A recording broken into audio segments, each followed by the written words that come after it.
What is going on, guys? It is Blink here, back with a new guide. So this guide is a full gameplay guide without being able to snipe. Also, the V-Bucks giveaway is still going on, so make sure to visit the link in the description to enter. And lastly, don't forget to subscribe and turn on notifications as opposed to Amazon gift card code in the comments every time I upload. By turning on notifications, you'll have a way better chance of getting here first and redeeming that code. Anyways, guys, let's get to this guide. So, this guide will have no snipers in it, and because I've been really using the sniper lately, in this guide, I want to give some tips without the sniper. So, as I land, I don't end up spotting anyone, and that's usually not the start I'm looking for. I enjoy fighting players during early game because it gives you that warm-up as you progress through the game. Now, as I looted up a bit, a player does end up drifting down into the hotel, and I start taking shots at him as he's out in the open. It's also pretty weird to build in the hotel. In some areas, you can't really build, and you'll have a better chance of doing more damage. I end up throwing a bunch of nades at him, which never hit.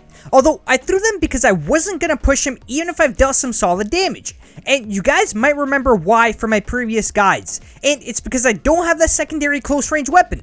I usually like to play it safer if I'm lacking in certain items or materials. You never know what your opponent has, and he might just have that double close range combo, which could put me back into the lobby. So it's better just to gear up first. I did kind of loot a little too long without looking for my opponent, and he ended up getting away with the rift. Now, I thought he was gone until he came back, so as I heard him, I went right for that high ground because he won't be able to build until he lands, so I can usually get the high ground first. Although, I ended up dropping down because I was getting shot at in the back by a player on the mountain, so I finished him off with the new SMG, and as I stated from my previous guide, this SMG is actually pretty insane. It's got a higher base damage than the old tactical SMG, which means the body damage is better. So far, I don't really combo the pump with anything other than this new SMG, because it's that good. Now, I made sure to heal up before pushing this opponent. Use my stairs as cover to avoid getting shot. If your opponent can't see you when you're placing stairs, then use stairs. If he can, you can use walls, although you can also flip your stairs, that way you're running right under them as you place them. I made a guide on this a while ago, and it's super useful because you don't lose your momentum when running. So, as you guys saw, I lasered this opponent with the new SMG. It's super good at close to medium distances, although you don't want to shoot it from a farther distance because it's not that accurate. So make sure you have another weapon as your primary. So as we move more into the game, I spot two players fighting and it takes shots at one from a distance. Now the second opponent turns around and hits me a few times. Wasn't really able to see him and unfortunately took damage. He tried building up for that high ground, but I did hit the angle on his stairs and dropped him down. If someone ramps with a wall and you've got an angle on their stairs, you'll be able to shoot down the stairs to drop your opponent. This player sat somewhere down below, and anytime there's another player taking shots from a distance, you want to take shots back to silence them.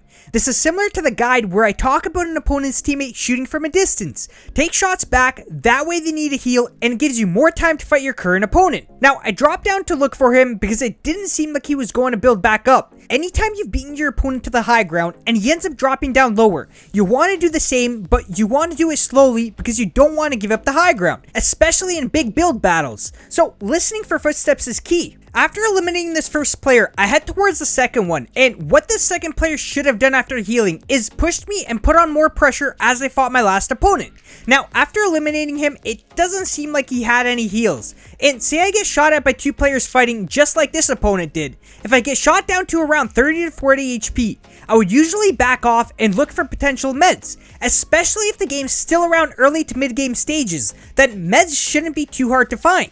You'll just have to be super aware of your surroundings. So this player should have actually backed off in his situation, or at least done something. He ended up sitting in the same spot and just waited for me to eliminate him, which wasn't smart. So I spot this player by this broken house and go for that high ground plate. I probably could have took some early shots, although we ended up building up, and I get the high ground pretty easily, so I can kind of tell this player wasn't too experienced. The moment I spotted him down below, I pre-built walls, that way I got spots to place traps. He never knew it was coming, and I got the elimination. It's good to try to go for aggressive trap plays anytime you've got the chance. It'll just help you progress your gameplay further. Now, moving forward, I spotted two players fighting, so I took shots on the one I can see. He ended up eliminating that second player, so it ended up being a 1v1. Although, he beat me to the stair build-up because I had to reload my SMG. And if you guys watch my SMG guide, you need that SMG to be reloaded fully because you'll run out of ammo pretty quickly and it's just too good not to use in every fight. I end up getting the high ground back and this player tried double ramping up for that high ground. I tried taking shots, although if you guys saw me pull out the trap, it's because I have my trap button on my mouse button. So if I grip my mouse too hard, it'll switch to the traps. It does happen once in a while, so I might have to switch my trap button to something else. Now, I've talked about dropping down lower. My opponent dropped down lower, and sitting at the top of the high ground won't help. You want to slowly make your way down as you listen or spot for your opponent. The goal is to stop them from healing. By dropping down, you'll have better vision on where your opponent's at. So, moving forward, I hear a rocket that sounds like it's coming towards me. I never saw the rocket, I just built. And that's exactly what you should be doing. Anytime you hear a rocket close by, build in the direction of where you hear it. If you try looking for it first, then it might be too late. I did build up for that high ground, and you guys saw in my first build, I didn't build too high because my opponent has rockets. And you don't want to build too high if your opponent that has rockets isn't doing the same. One rocket would take down your build, and building too high will result in falling to your death. You want to build a few stories and instantly scan for your opponent. I ended up getting shot in the back and boxed myself in to heal.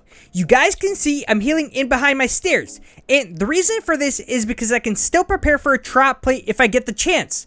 Had my opponent stood over top of my stairs, I can still block the roof off even if I'm sitting under a set of stairs. Just something good to know. My opponent ended up knowing where I was, and in the process I took some damage. As he kept shooting at my roof, I stopped rebuilding it for a split second. That way he was able to drop in. At that moment, I placed a few traps down and instantly placed a staircase over top of this opponent. Adding that staircase will avoid you from taking any more damage. I also got out of the box as fast as I could. That way I avoid taking damage if he shoots down my ramp. This next opponent hid inside the hut, which is never smart. It's a super easy place to trap by just placing one on the floor. I also placed one over the door, that way if he runs out, the top trap would activate. You can even just place one over the door and throw a nade inside and watch him run into your trap. After eliminating this opponent, another opponent was close and built up for that high ground. So I tried baiting him to it, and he actually just gave it up pretty easily. He could have probably took shots at me and kept the pressure on me, because I was pretty late to the build up. I followed him into the box and replaced the roof with my own, that way I can trap the walls up. Now, unfortunately you can see, I tried placing traps over the walls, and they weren't my walls. So I had to eliminate him with my shotgun. Now, this last player was hiding inside the house, and I skipped through it a little because I was messing with him for a good minute. He never really knew how to build and just kept shooting at my materials. So it was a pretty easy finisher. Well guys, that's it for this guide. It was more of a build battle game without a sniper. So hopefully I've helped some people out, and a like and a sub will be greatly appreciated as it does help me out a lot. Anyways guys, thanks for watching, and hope you have a great rest of your day or night, and I'll see you on the next one.